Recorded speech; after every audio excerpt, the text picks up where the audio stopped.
Live from downtown Detroit, home of WDIV and Click on Detroit, Local 4 News at 6 starts now. Stepping up for someone who served, an elderly man living with black mold gets an amazing gift from a group dedicated to bettering the lives of veterans. Michigan sees another spike in daily COVID cases as Detroit rolls out its plan to vaccinate children under the age of 12. Tenants at a large Detroit apartment building have been asking why there's no heat.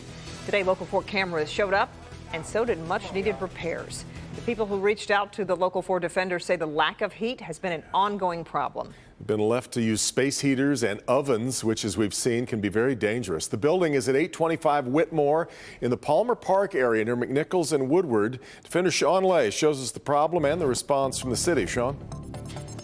We're inside one of the units in the apartment, and this is how people are showing us how they're heating their units. This is a fire hazard. Not safe at all, but folks say this is what they have to do to stay warm as it's getting colder. Come on, y'all. Come along with our Defender cameras for a whirlwind tour of 825 Whitmore in Detroit. Hey, the news here. This is a large apartment building, and people living here want us to see what they say they've been dealing with. That's what I'm using. Heating their units in the most unsafe way possible. Right here, that's the stove.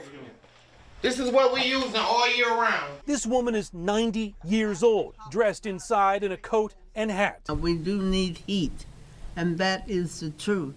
The cold impacting seniors and young people. How are you heating your place? The stove and heaters. The city building department confirming Urban Communities is in charge of the property. They confirmed the heat has been off for a number of days. Residents were given space heaters and an option to be relocated.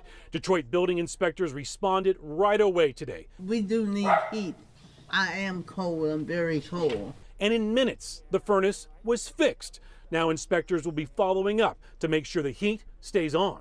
Right now, this property owner will be getting tickets, and they'll continue to get tickets if the problem is not resolved. But as you can see, the heat is back on. I thank y'all so much. I thank y'all. I thank y'all. Well, we thank you for bringing this to our attention and thank the city for their quick action. Look, building inspectors tell us this isn't the only time buildings will be without heat or water or electricity all winter long. So they're encouraging everyone to simply let them know. Here, if you Google Detroit, the city of Detroit, and go to the BSEED Building Safety and Engineering page, it's really easy. There's a button right here. File a rental complaint. Super simple process. If you don't have a computer, there's the number on the screen to call. We'll also put that on our website, clickondetroit.com, if you didn't jot it down quick enough. But BSEED building inspectors say they will respond within 24 hours when you make a complaint. Back to you. Sean, I know you tried to reach the management company. Anything to say from them? We did try to reach them all day long. Went right to the office. People were inside. They would not come to the door. The phone number they list did not work. And all we wanted to ask was, it only took a few minutes for their guys to fix the heat. So why was it off for a number of days? Fair enough. All right, Sean. Well, it's a bit warmer today following a few mornings of frosty windshields. Hard to miss, but a little bit of a weekend warm-up on the way, Paul. Yes, and of all of our sky cams, I wanted to close this day for you with this. This is our Mount Clemens sky cam. Just look at that shot. What a spectacular sunset. It's just a beautiful sunset. Temps are falling quickly with this dry air. We're now in the mid-40s in many areas. Fortunately, the wind is very light right now, so not much of a wind chill. We won't talk about that.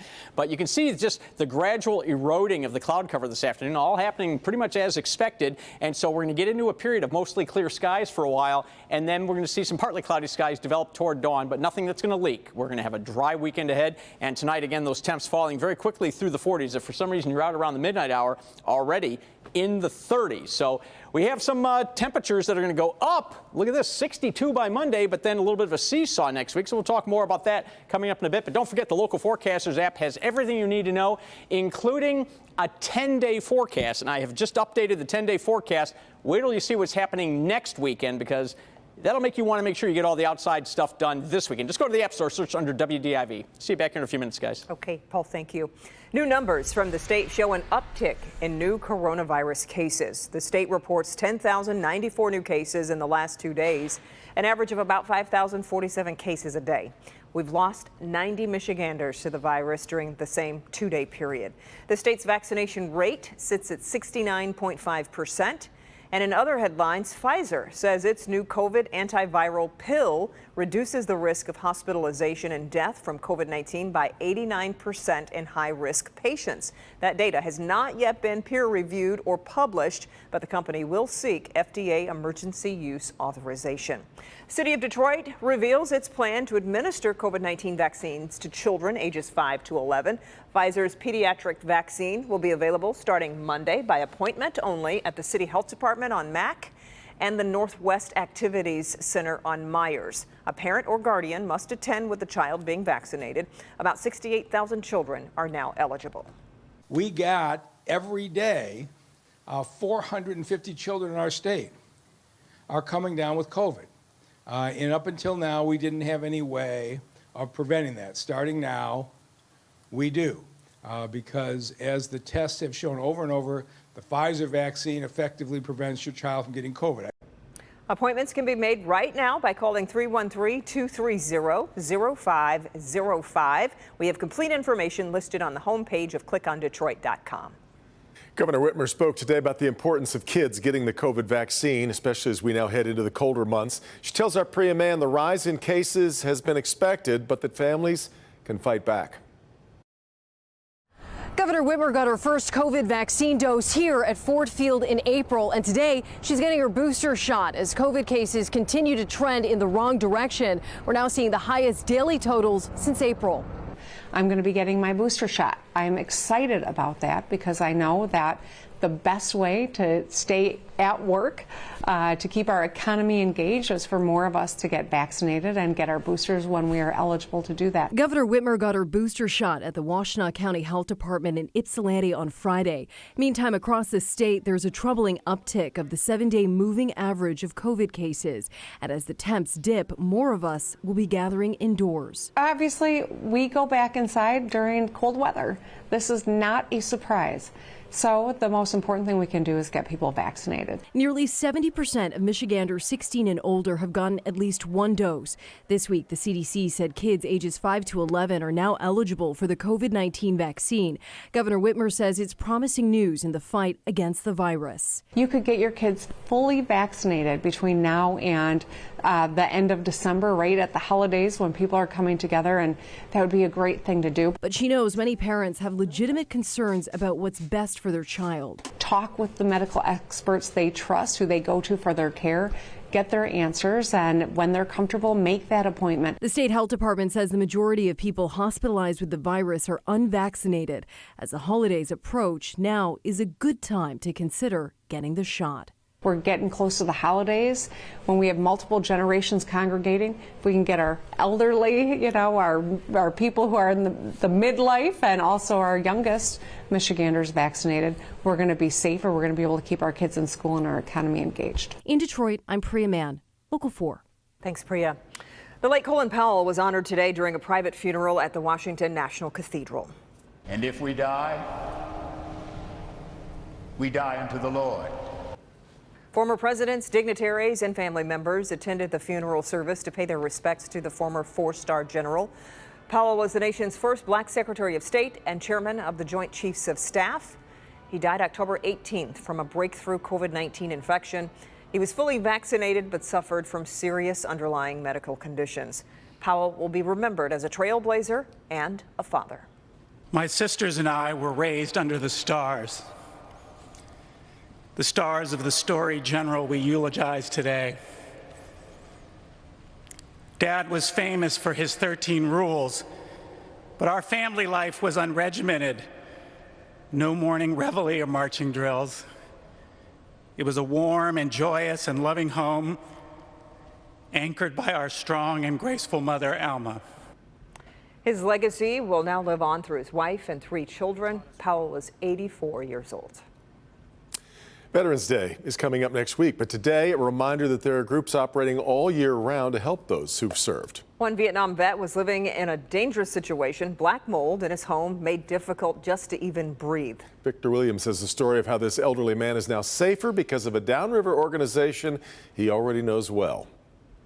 Take a look at this mobile home where this veteran is now living. It was all made possible by the Downriver for Veterans Association. As you'll see, it's a blessing that was very much needed. Not on end, please.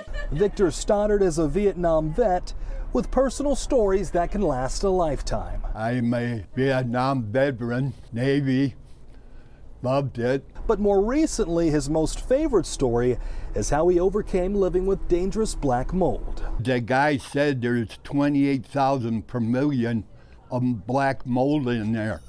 And he said that survival is only 500 per million. Because of that reason, the DFV and organizer Ann Rudisil decided to do something special, giving him a gently used mobile home for the price of absolutely nothing.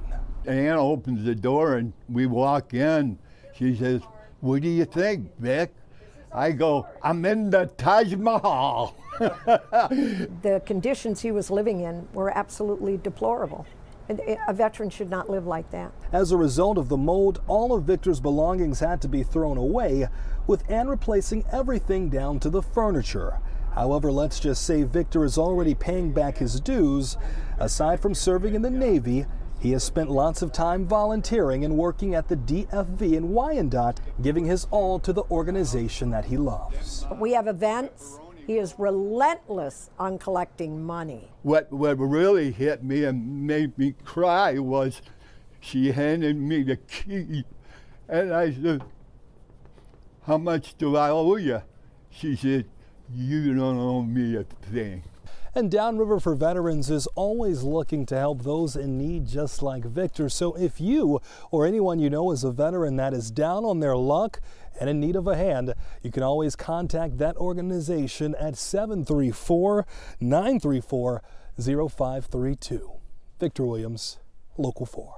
How can you not be touched by that? No, and we appreciate your service too. Lovely. Turning the clock back an hour feels like something for free, but you'll find out why experts say daylight saving time can actually really mess with your head. That's right. Plus, new information about the woman police say was behind the wheel of a stolen Jeep and led them on a chase through several cities.